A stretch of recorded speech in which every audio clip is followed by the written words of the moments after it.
So Christmas greetings, all of you, as we share in this story tonight. So we noticed something this Christmas with a little help from our friend Steve Garnis Holmes about this reading tonight, or all the readings tonight, is that almost everyone in the Nativity story gets an angel. That's true. Zechariah gets an angel. Mary gets an angel. Joseph gets an angel. The shepherds get an angel. The Magi get a star. Which is pretty close. All of them get an angelic visitation or a celestial guidance of some kind, giving them directions for what to do next. Which is an amazing story. And I don't want to sound whiny, but I think, so I could use some direction in my life. Where's my angel? And it reminds me of something that happened to me when I was very first in ministry back in the early 90s, back when clergy women were something of a novelty still in rural New England. And there was a panel of the 3 clergy women in the town where I was pastoring. It was myself and a congregational pastor and also a Lutheran pastor. And we were seated at a table in front of a gathering, not unlike this. And we were asked to tell the stories of how we came to decide to become pastors. So the Lutheran pastor told this amazing, dramatic story of how she had come from a life of addiction and had been saved by her call to ministry. It was an amazing story. And then the congregational pastor told a similarly engaging story about how she had left an abusive marriage and God had helped her to do that, and that had been the beginning of her call to ministry. Again, a powerful story. And then everyone looked at me. I didn't have a powerful story like that. I said, I just felt like I should be up front, right? And I had a call. This was my sense of why I should be in ministry. It's an equally powerful call, but there wasn't a divine story like that connected. And I remember being so jealous. And that's a little bit how I feel at Christmas as well. Sometimes it just feels like some folks get more direct instructions from the divine than others. And so I wonder, how do we know when we're getting directions? How do we know what to choose and how to go forward in our lives if we don't have angels appearing to us in our dreams? The Bible is not silent on that either. One of the lessons we learn from Scripture for direction is we listen. We listen long, and we listen hard, and we listen intently. We listen for the voice of love, and we listen to the voice of love wherever we find it. And it's not always easy. There's a plethora of voices out there, and usually the loudest ones, ready to invoke images of fear and distrust and privilege and anger. It takes effort to listen for the voice of welcoming love and inclusion and mercy and justice and peace. I'm reminded of Abraham Lincoln's first inaugural address when, as the country was fracturing apart and war was looming, he didn't have an angel tell him what to do either. But he spoke of the mystic chords of memory when again touched as surely as they will be by the better angels of our nature. So how do we listen for those better angels? When there are so many voices around us, how do we know which ones are those angel voices? It's a lot of the characteristics that Mitch already mentioned. Inevitably, they call us to love, not to power. They call us to care for others. They call us to live in service rather than self-aggrandizement. That's not news. I think there's a common sense that that's what our better angels are about. And those angels show up in surprising ways. Sometimes they come to us in people we do not expect and places that we would not have predicted, which is a second sign, I think, of the presence of angels, is that they're very involved in the nitty-gritty of life, in life's realness, in all of its messiness. Angels may be divine, but in the Christmas story, when they come to speak to people, they come with very concrete issues: pregnancy and birth, marriage and relationship, the muddiness of sheep. Those are the concrete day-to-day things with which angels are concerned. And I think that's still true for us. The messages we get from the divine are about real life. In our current reality, the places that holy shows up tends to be things like AA meetings and hospitals and city streets.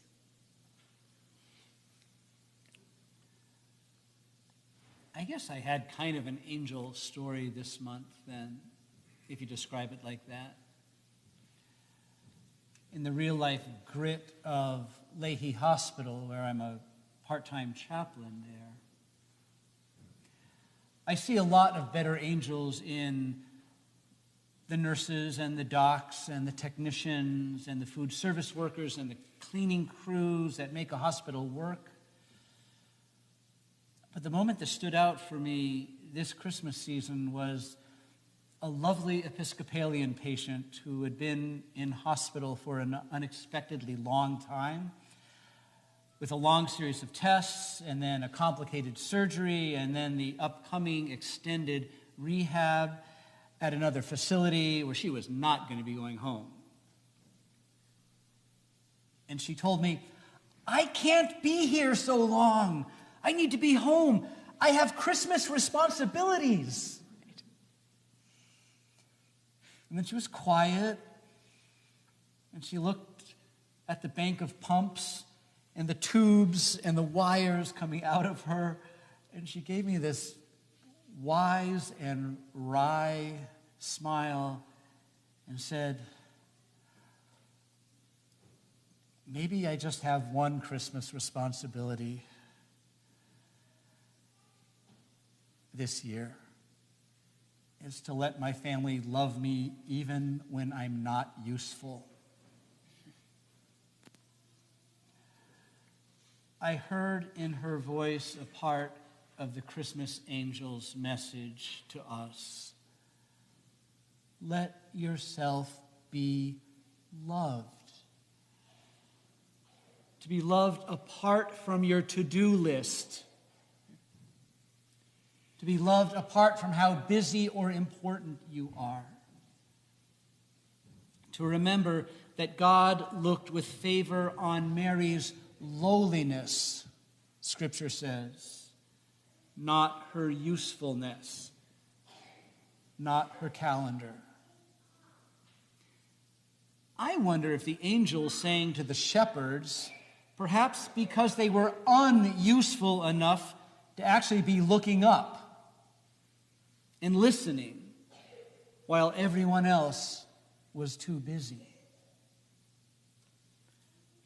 Again and again in the story that we celebrate tonight, we find the divine engaged in the ordinary stuff of daily life, coming into the mess and the margins and the dirt and the pain.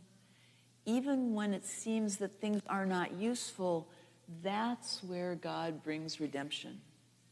It's unforeseen, it's unmistakable, it's almost unbelievable. There's always redemption. There's a third sign that tells us we're dealing with angels' voices. It's that things often get more complicated once we start to follow them. We receive strength for the struggle, yes, and a presence and resilience that can bring us through the difficult places. But it's never simple, and it's seldom easy. Mary would have a word or two about that. I would think so. And maybe Joseph. Probably everyone who has ever answered yes to an angel, literally or figuratively, wonders at some point whether they really should have just said no.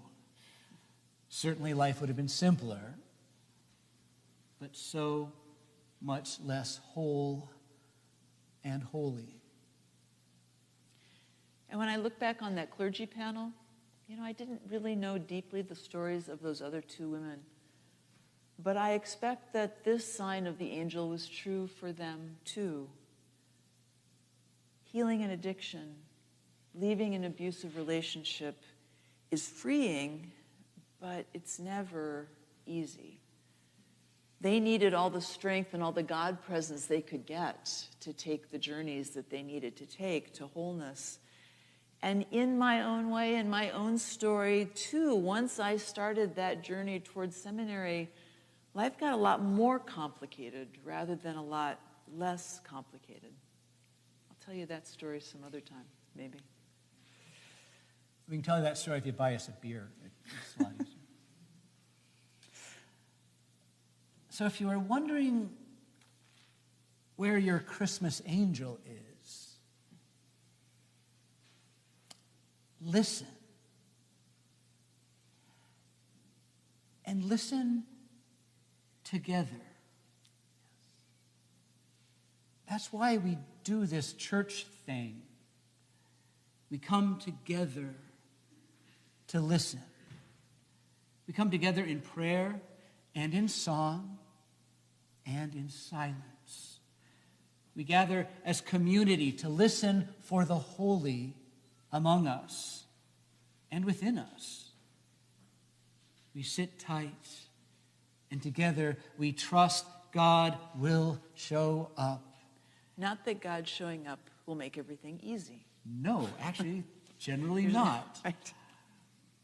But we listen. We listen for the voice of love, and we share the real earthy challenges of living our faith, living our questions, living our uncertainties together as we support one another through it all without all the answers. But knowing together we are part of God's story.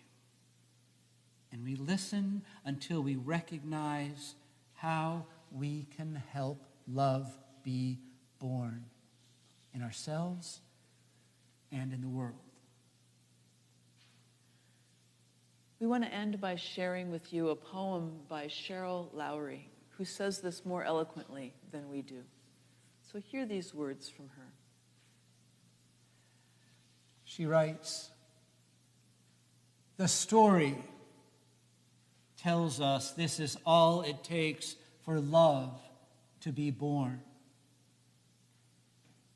You listen to the voice of improbable angels. You dare to believe you might have a part to play in their story. You say yes to the idea of the impossible. You give up the future you thought was inevitable. You defy the protocols and social mores of the day when they get in the way of what you know is true. You dare to say to those who would deny your value and role that you just might have what's needed in this moment. You search for your allies and you trust them with your dream. You devour the moments of joy when they come. You demand truth from yourself and from those around you. You give up the things that you're comfortable with. You travel long journeys in inhospitable conditions. You stand up to be counted. You take whatever shelter you can get. You aren't afraid of darkness or dirt. You do whatever it takes, even if you're lonely or scared or a laughingstock or intimidated or overwhelmed or lost or uncomfortable. You accept gifts of wisdom from strangers. You honor those who put their gifts of love, however small, alongside yours. You risk everything, even your life, to give love breath. That's all it takes for love to be born. That is Mary's story that Ms. Lowry spoke of. And I pray this Christmas it is yours too, that love can be born in you.